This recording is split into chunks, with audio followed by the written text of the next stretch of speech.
Ho an'ny Vaovaon'ny Nosy Be kosa indray, visy loatra ny tahan'ny olona vita vaksiny ao Nosy Be ho ny ben'ny tanàna any an-toerana. Nambarany fa tsy arakaraka ny famaroan'ny mponina ao Nosy Be ny isan'ny olona manao vaksiny. Isan'ny toerana tena maro mivezivezy sy maro mpitsidika nefa i Nosy Be ka tokony atao lohalaharana ny fanaovam-baksiny ho kosa ny taleparitry ny fahasalamana ao amin'ny faritra diana. Tsy ferana ary tsy misy fepetra ny fanaovam-baksiny fa rehefa feno 18 taona miakatra dia afaka manatanteraka izany avokoa. Nisy moa ny fanitanana sy ny fanaovam-baksiny Vaobe izay natao tany Nosy Be. Antsiprianzay. Mbola tsy marisika ny mponina manao vaksiny raha ny Nosy Be manokana satria mbola ny 12 isanjato mponina ihany no nahavita vaksiny hoy ny ben'ny tanàna ao Nosy Be androany.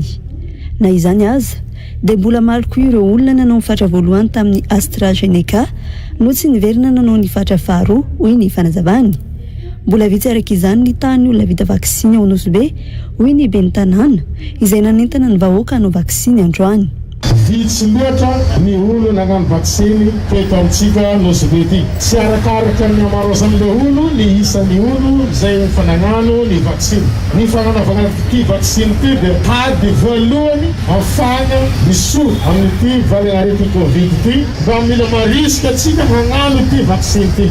Nomena tombo manokana i Sainte Marie sy Nosy Be amin'ny fanaovana vaksiny hiadina amin'ny Covid19 satria raha oharina amin'ny distrika na faritra hafa dia olona mifaneraserana mandray olona betsaka indrindra Nosy Be sy Sainte Marie hoy ny talemparitry ny fahasalamana amin'ny faritra diana. Fantatra tsara be fa ty tanànantsika ty isan'ny maro mpamangy, maro mpitsidika ka exposé be zegny atsika ato amin'ny distriktin'ny Nosy Be zegny mahatonga le tombony na le privilège. Atsika zay maro anisa mbola tsy navita entagniny mba hagnano an'izay vaksiny zegny. I vaksiny anagnatsika io ny karazana hoe misy amintsika izy io misy azo ataon'olo misy tension na diabète na misy karazana aretigny mihafa.